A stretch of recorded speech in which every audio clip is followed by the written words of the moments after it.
Hi everyone, I'm Nyazika. Thank you so much for joining me on my channel. So I hope you guys are having a great day. This is a continuation from the video that I just uploaded, which is my 3-year updated hair care video. I hope you guys have watched it. If you haven't, I'll put the link somewhere around here and you guys can go and watch what my routine is, how it's changed from when I was transitioning now that my hair is 3 years natural. And then I tell you the process on washing my hair and so forth. And so in this video, I wanted to give you some of my tips that I possibly mentioned in the last video, but I just wanted to break these down for anybody that is struggling with their natural hair or anyone that just wants more tips in terms of managing their hair. So I wanted to take some time and help you out with that so that you guys can still stay motivated and love your natural hair. So when people ask me if it's not hard to look after my natural hair, right now I don't think I would have my hair any other way. I actually really love my natural hair the way it is right now. I just don't even recall feeling like I need to relax my hair, if that makes sense. Like, I just have embraced my hair and I just don't see it any other way. So I'm happy with my hair right now. Okay, so I've got a list here of tips, my tips on how to grow your hair, to retain length, to keep it healthy, and to keep you motivated to continue with your journey. So the first thing is that when you are washing your hair, make sure you section your hair. It's easier to wash your hair if it's sectioned. When you wash your hair won't shrink if your hair is in twists. So it helps with that process of detangling and preventing breakage and preventing knots and so forth and so forth. Right, my second tip is to detangle your hair with your fingers. So this is commonly known as finger detangling. I only probably use a comb once every 2 to 3 months, if that, and it depends with the hairstyle as well. But most of the time I finger detangle. It's so easy, guys, and you know, it just helps with your hair. You can't detangle your hair if your hair is dry.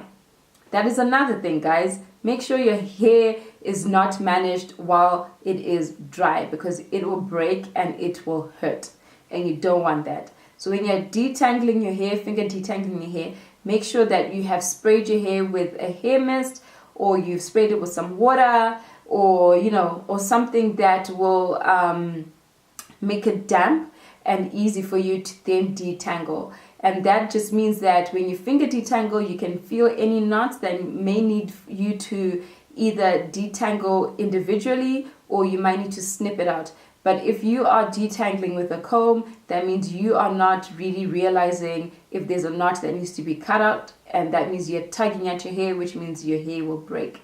So that is why you need to detangle, and that is why a lot of naturals are such huge advocates for finger detangling. And because your hair is so coiled, it just makes it that much more easier to manage, and it's not painful when you use your fingers. Okay, another tip is to make sure that you deep condition. And I think I tend to deep condition at least once a month, depending with my time.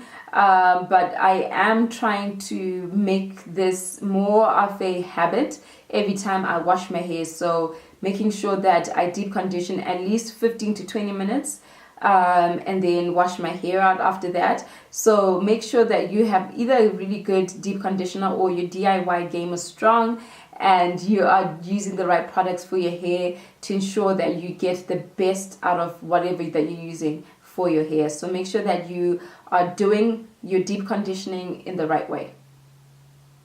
Okay, another tip that I wish I had known much earlier is protective styling. I used to think that if you were natural, that means you had to do your hair literally like all the time, which is not the case. I will probably have this bun for the whole week, most likely, or actually for the next 3 to 4 days. And what I will do is that at night I will protect the ends of my hair by twisting them and then tucking them away. So that protects my hair at night if I'm going to have a bun. And then if I just don't want to mess around with my hair and have my hands in my hair often, I make sure that I have a flat twist, like I don't know what it's called, like goddess braids or something like that, but with my own hair. So I do flat twists in the front like this. If you guys want a tutorial on that, let me know down below as well. So I do flat twists and then I just pin it and then I leave my hair. And the only thing that I will do through that week or through those days where I'm not touching my hair is use my Nyazika hair mist on my hair to just keep it hydrated and not dry and brittle. So that's the only thing that I do if I know I'm going to be busy and I just want to make sure that I give my hair a rest. Yeah, so make sure that your hair is in a protective style and try not to be touching it often. If you do a hairstyle, try and keep that hairstyle for at least 3 to 4 days before you take it down and re-moisturize your hair. Another tip that I can give you is to make sure that you sleep with a satin pillowcase or a satin or silk head wrap. And personally, I don't like tying my hair, so I just sleep with the satin pillowcase, and that just makes my life so much easier. I just don't like the fact that, you know, I feel like I'm cutting circulation and all of this stuff, so I just want my hair to breathe at night, so I don't actually tie my hair.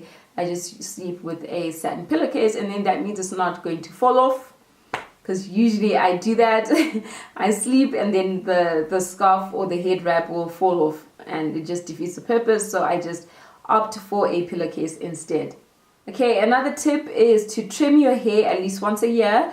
I hadn't trimmed my hair for at least 2 years, and I just recently trimmed it, and I've just noticed a huge difference already in a month. I would advise you to trim your hair at least once a year, just to revive it, to keep it healthy, and to keep your ends healthy as well. Okay, and then my last and final tip is to make sure that your nails are not looking raggedy and jagged. And if your nail polish is starting to peel and you try and put your hands or your fingers in your hair strand is going to be caught in your nail polish, and then your hair is going to be tugged, and because it is wet and damp, that means your hair can easily be pulled and break. Yeah, make sure that your nail polish is either off or your nails are done. And then, okay guys, so that is it. I hope this video was helpful. If it is, please make sure that you have subscribed for more tips, and that you like this video, and let me know what your pro tips are right now, or if there's something that you're struggling with, make sure that you let me know down below, and I'll be more than happy to help you with solutions if I have any. So yeah, I'll see you guys in my next video. Bye.